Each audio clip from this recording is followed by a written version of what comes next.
ایک عربی آیا آقا اسلام کی بارگاہ میں، ایک دیہات کا رہنے والا شیخ الکبیر، بوڑھا تھا، بوڑھا شخص آقا کی بارگاہ میں آیا. اس نے پوچھا یا محمد متی الساعہ، قیامت کب آئے گی؟ آقا علیہ السلام نے اس سے بھی یہی سوال کیا، ما اعددت لہا، تو نے تیاری کیا کی؟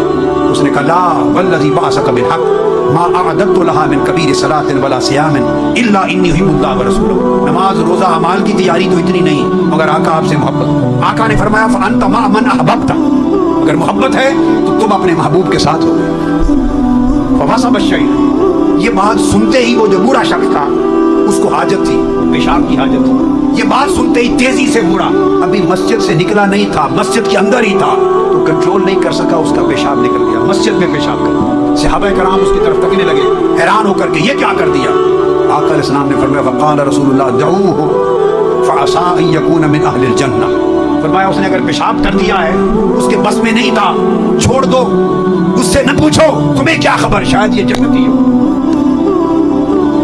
دیکھو عمل یعنی ہو کیا گیا ہے، اس سے کیا کر بیٹھا ہے، اور اس کے کرنے پر صحابہ کو تعجب اور پریشانی ہے. ان کو روکا خبردار کوئی اس کو نہ چھڑکے، نہ کہے کہ کیا کر دیا، تمہیں کیا خبر یہ جنتی ہو. پانی لے کے اس کے پیشاب کو بہا دو، صاف کرو. حدیبیہ کے موقع پر صحیح بخاری میں ہے جب آقا علیہ السلام لعاب دہن مبارک پھینکتے، فواللہ عروہ بن مسعود کہتے ہیں ما تنخم رسول اللہ نخامۃ الا وقعت فی کف رجل منهم فدرک بها وجهه وجلدہ. لعاب دہن اگر پھینکتے تو صحابی دوڑ کر اپنے ہاتھوں پر لے لیتے لعاب دہن مبارک اور اپنے چہرے اور جلدوں پر مل لیتے. اب یہ کوئی نماز روزہ تو نہیں ہے، یہ محبت کی علامت ہے. وضو کرتے تو ایک ایک قطرہ لینے کے لیے بھاگتے. یہ سارا منظر دیکھ کر پھر اس نے کہا، صحابی نے، عروہ نے کہا جب وہ صحابی ہو گیا، اس نے کہا لوگوں خدا کی قسم میں نے کیسر روم بھی دیکھا ہے اور کسرا شام بھی دیکھا ہے اور فارس کے بھی کسرا اور نجاشی کو بھی دیکھا ہے، کسی سے اس کے شہریوں اور اس کے درباریوں کی اتنی محبت اور تعظیم نہیں دیکھی جو مصطفیٰ کے غلام صحابہ مصطفیٰ سے کرتے ہیں. پھر آقا علیہ السلام نے فرمایا، یہ بھی متفق علیہ حدیث ہے، ابو ہریرہ رضی اللہ تعالیٰ عنہ روایت کرتے ہیں، فرمایا ما بین بیتی ومنبری روضۃ من ریاض الجنہ ومنبری علی حوضی. فرمایا میرے گھر اور میرے منبر کے درمیان کا جو حصہ ہے یہ جنت کے باغات میں سے باغ ہے. اور امام بخاری نے باب بنایا ما بین قبری ومنبری روضۃ من ریاض الجنہ. امام بخاری نے باب قائم کیا صحیح بخاری میں، اور حدیث پاک میں بھی ہے، کئی روایات میں یہ آیا. کل سلام حیات مبارک میں فرمایا میرے گھر یا میری قبر اور میرے منبر کے درمیان کا ٹکڑا جنت کا. انس روایت کرتے فرمایا اللہم اجعل بالمدینہ ضعفی ما جعلت بمکہ من البرکہ. اے اللہ باری تعالیٰ جو برکت تو نے مکہ کو دی ہے، میرے مدینہ کو مکہ کی برکت سے 2 گنا زیادہ برکت دے. اب یہ سوچنے والی بات ہے، محبت مکہ سے زیادہ کروا رہے ہیں، برکت مکہ معظمہ کی برکت سے 2 گنا زیادہ کروا رہے ہیں. یہ ساری چیزیں کس چیز کی ترغیب کے لیے ہیں؟ لوگوں کو کدھر متوجہ کر رہے ہیں؟ یہ سیدھا راستہ بتا رہے ہیں کہ لوگوں مجھ سے، میرے شہر سے، میری نسبت سے محبت کرو، یہ ایمان، عشق کرو. حتیٰ کہ اپنے وزن کرنے والے پیمانوں سے بھی فرمایا اس کی برکت دے. اب پھر متفق علیہ حدیث بخاری مسلم کی ایک اور ابو ہریرہ رضی اللہ تعالیٰ عنہ روایت کرتے ہیں، آقا علیہ السلام نے فرمایا قال ان الایمان لیعرض الی المدینہ کما تعرض الحیۃ الی جحرہا. فرمایا جب قیامت کا دن قریب آئے گا، دجال کا دور ہوگا، فتنوں کا دور ہوگا، اس وقت ایمان بچانے کی مشکل ہوگی، ایمان بچانے کی. فرمایا تم تو لوگوں کی بات کرتے ہو کہ لوگ اپنا ایمان کہاں بچائیں گے. آقا علیہ السلام نے فرمایا کہ خود ایمان کو بھی پناہ کی تلاش ہوگی، خود ایمان پناہ تلاش کرے گا، ایمان چاہے گا کہ مجھے کہیں پناہ ملے. فتنوں کا دور اتنا بڑا دور ہوگا دجال کا کہ ایمان کو حفاظت چاہیے ہوگی. آقا علیہ السلام نے فرمایا کہ آخری زمانے میں ایمان سارا سمٹ کر دنیا سے ایمان میرے مدینہ میں آ جائے، اور اس طرح سمٹ آئے گا جس طرح سانپ سمٹ کر اپنے بل میں آ جاتا ہے اور حملے سے محفوظ ہو جاتا ہے، اس طرح ایمان میرے مدینے میں آ کے محفوظ ہو جائے. اس کا مطلب یہ ہوا کہ آقا علیہ السلام نے یہ بات سمجھا دی کہ لوگوں میری ذات کے ساتھ محبت یہ ایمان، کیونکہ فرمایا ایمان کی حفاظت مدینے میں ہوگی، ایمان کی پناہ مدینے میں ہوگی. اب سوچنے کی بات ہے، دجال کا زمانہ ہے، فتنوں کا دور ہے، ادھر مکہ معظمہ بھی ہے، ادھر کعبۃ اللہ بھی ہے جہاں لوگ حج کے لیے جا رہے ہیں، جس رخ کی طرف منہ کر کے نماز پڑھ رہے ہیں. آقا علیہ السلام یہ بھی تو فرما سکتے تھے کہ ایمان سمٹ کر مکہ میں آ جائے گا، یہ نہیں فرمایا. کعبۃ اللہ موجود ہے مگر فرمایا ساری دنیا کا ایمان سمٹ کر میرے مدینہ میں آ جائے گا، یعنی ایمان کو بھی پناہ مدینے میں ملے گی. اس کا مطلب آقا علیہ السلام یہ سمجھا رہے ہیں کہ اگر ایمان کی پناہ بھی مدینے میں ہے تو ایمان والو تمہارے ایمان کی پناہ بھی میرے مدینے میں ہے.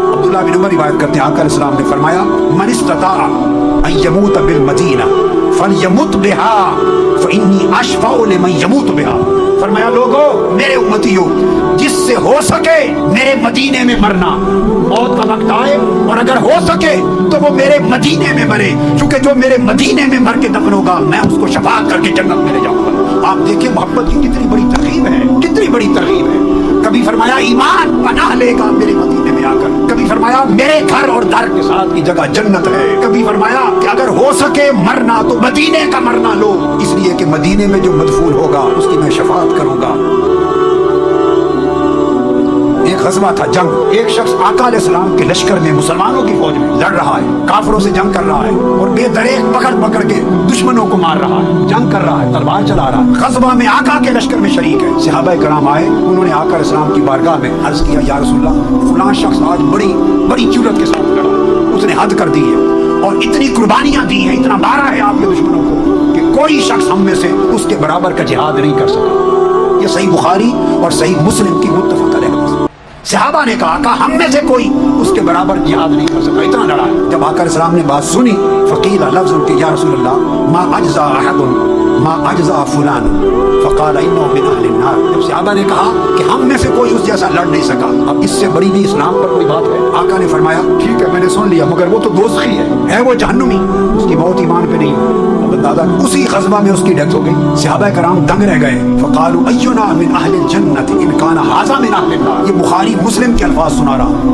صحابہ نے کہا یا رسول اللہ اتنا جرأت کے ساتھ دشمن سے لڑنے والا آپ کی خاطر دین کی خاطر اگر وہ جہنمی ہے تو صحابہ نے پوچھا پھر ہم میں سے کون جنتی ہے؟ ہم میں سے کون جنتی ہو سکتا ہے جس کو آنکھوں سے دیکھ کر آئے؟ اگر وہ جنتی نہیں دوسری ہے تو ہم کیسے جنتی بن گئے؟ آقا نے فرمایا چھوڑو، اس کا خاتمہ موت ایمان پر نہیں، وہ جہنم میں جائے. پھر صحابہ لگ گئے اس گرید میں کہ کیا بنتا ہے. جب اس کی ڈیتھ کا وقت آیا، مرنے سے پہلے اس کو تیروں کی تکلیف تھی، اذیت میں آ کر اس نے تلوار کی نوک پر اپنے سینے کو رکھا اور گرایا اور خودکشی کر لی اور مر گیا. جب خودکشی کی تو صحابہ کو سمجھ آ گئی. آقا علیہ السلام کی بارگاہ میں عرض کیا آقا اس نے خودکشی کر کے اپنی موت کر لی. فرمایا تمہیں معلوم نہیں میں اللہ کا سچا رسول ہوں. آقا علیہ السلام جب مدینہ پاک ہجرت کر کے آ گئے، 1.5 سال کے قریب 16-18 مہینے آقا علیہ السلام بیت المقدس کی طرف منہ کر کے نماز پڑھتے اور پڑھاتے رہے. قبلہ القدس رہا بیت المقدس 1.5 سال. صحابہ کرام کو 2 بار آزمایا گیا. صحابہ کرام کی محبت کا امتحان 2 بار لیا گیا. سنیے کتنی بار؟ 2 بار. پہلے جب مکہ میں تھے تو کعبۃ اللہ کی طرف منہ کر کے نماز پڑھتے تھے. پہلے اگر قبلہ بیت المقدس بھی تھا مگر چہرہ کعبہ کی طرف رکھتے تھے تو عادی تھے کعبہ کی طرف نماز پڑھنے کے. حج بھی کعبے کا، طواف بھی کعبے کا، تو کعبے سے سنگت تھی اور کعبے کی طرف منہ نماز کر کے نماز پڑھتے. کعبہ ہی قبلہ تھا. جب مدینہ پاک آ گئے، یہ بات بڑی اہم ہے، ہجرت کر کے مدینہ آئے تو قرآن مجید میں کوئی آیت نہیں اتری جس آیت میں حکم ہو کہ اب قبلہ بدل کے بیت المقدس کو کر لیں، القدس کو. یہ قرآن مجید میں آیت نہیں آئی. اللہ پاک نے بطریق خفیہ رازدارانہ طریقے سے آقا کے دل میں بات ڈالی. آقا اور اللہ کے درمیان بات ہو. قرآن مجید میں حکم نہیں آیا. مدینہ پاک میں آئے تو آقا علیہ السلام نے قبلہ بدل کے بیت المقدس کر لیا. تو پہلا امتحان تھا محبتوں کا.